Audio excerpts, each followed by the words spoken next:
Sanggeus tilu peuting katompernakeun, di eta wangunan aya cahaya ngagebur pating barasat pating gurinyai. Peuting jempling turu poek mongkleng diganti ku langit menjadi caang padang.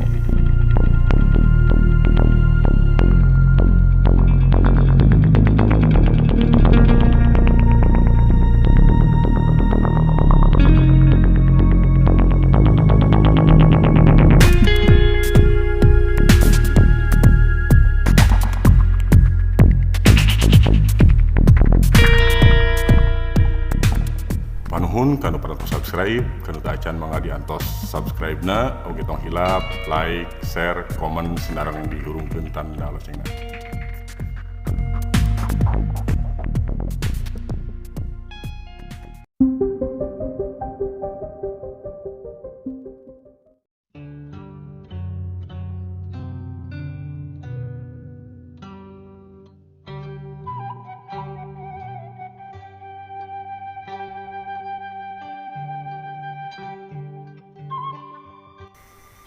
Zaman baheula samemeh di Tatar Sunda jeung di Jawa aya karajaan, eta wangunan teh geus ngadeg.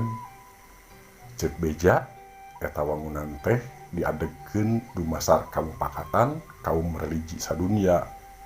Anu maksudna pikeun dijadikeun tempat munjas medi keur sakurna nusa anu kabilang luhung elmuna dina enggoning ngadeukeukeun hate kanu ngurbeng alam. Nu dipalar pikiranana jadi tingprim tur caang narawangan. Pangna diwangun di eta tempat, iwal ti meunang ngitung-ngitung teh oge dijadikeun tetengger munculna hiji daratan tina beungeut laut anu kiwari disebut Pulo Jawa. Kacaturkeun pupuhu nu ngawasa di eta wewengkon baheula keur merbayaksa atawa kumpulan jeung sababaraha urang abdina.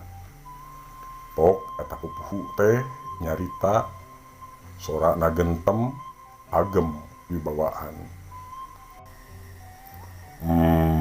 Warga kula nu satia coba kadarieu. Kula rek ngajak sawala anu kawilang daria. Para abdi marunjungan bari nyebutkeun ngaran dirina masing-masing. Cek nu saurang, kaula nun sim kuring kuru lembu nyanggakeun sembah pangabakti mugi katampi. Ditempas kudu saurang deui, teu kakantun sim kuring oge lagena suta nyanggakeun pangbage. Nu ngaku ngaran Ki Kadawul tur Ki Diwil oge Ki Nolednat embung kariwat nyambung catur. Sim kuring kadawal di LSM lingkungan nu harirup nyanggakeun sembah nun. Kuring Ki Diwil ti LSM seni tradisi Seren Bakti nun. Ki Nolednat anu pangawakanna ngajung kiring lir bang barongan nembrong ngomong, hamba Nolednat ti Bagdad nagrina dongeng 1000 hiji pawewengi nun nu kawentar ku carita ulin jeung jin. Ki Kadawal nyempad okna,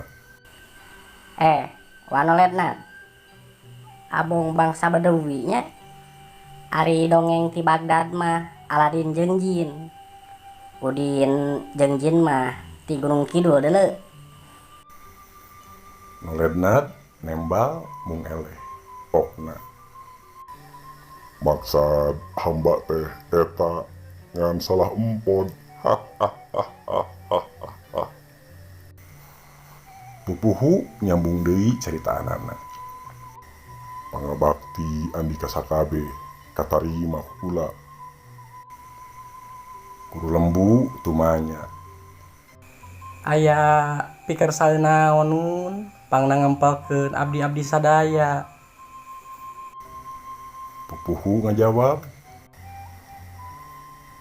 kieu geura ieu tempat teh diwangun dumasar Kamupakatan Balarea.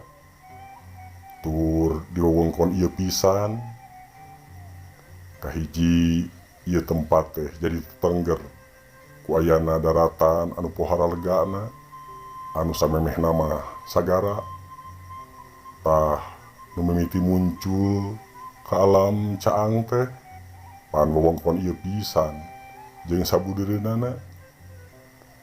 Anu kadua ieu wangunan teh dijieun pikeun puncakna nu nyaangkeun pikir dina enggoning jasmedi.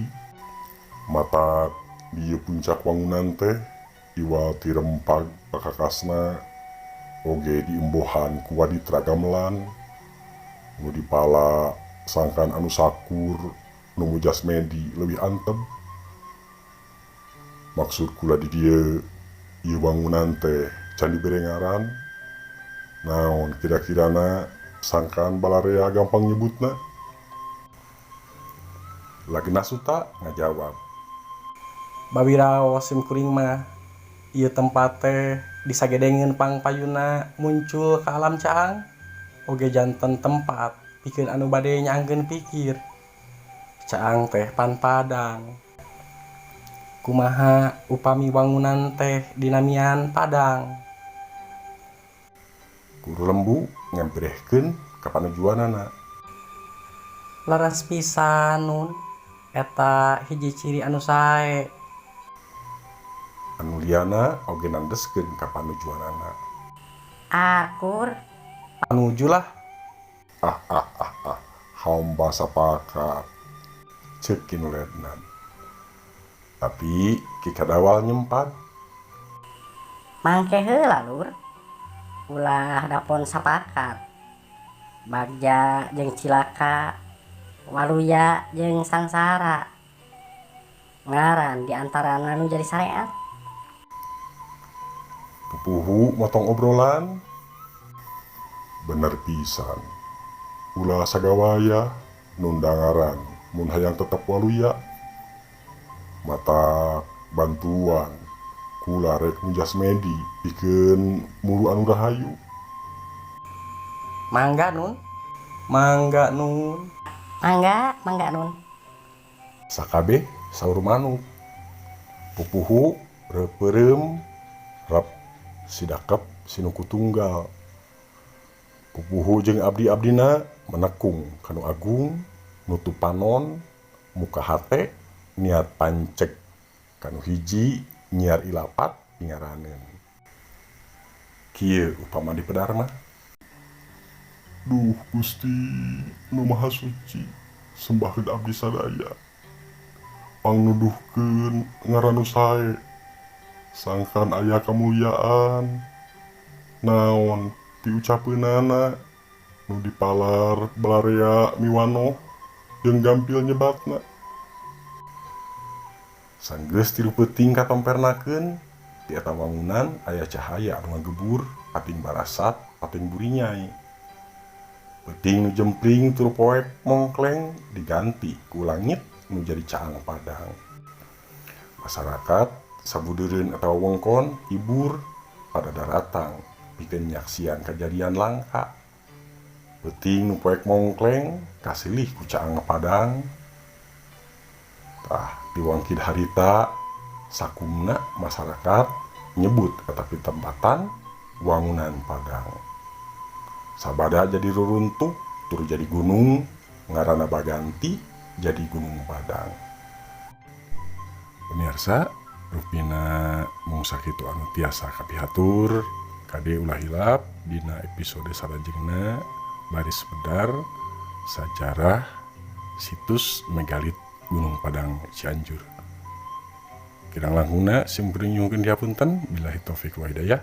Wassalamualaikum warahmatullahi wabarakatuh.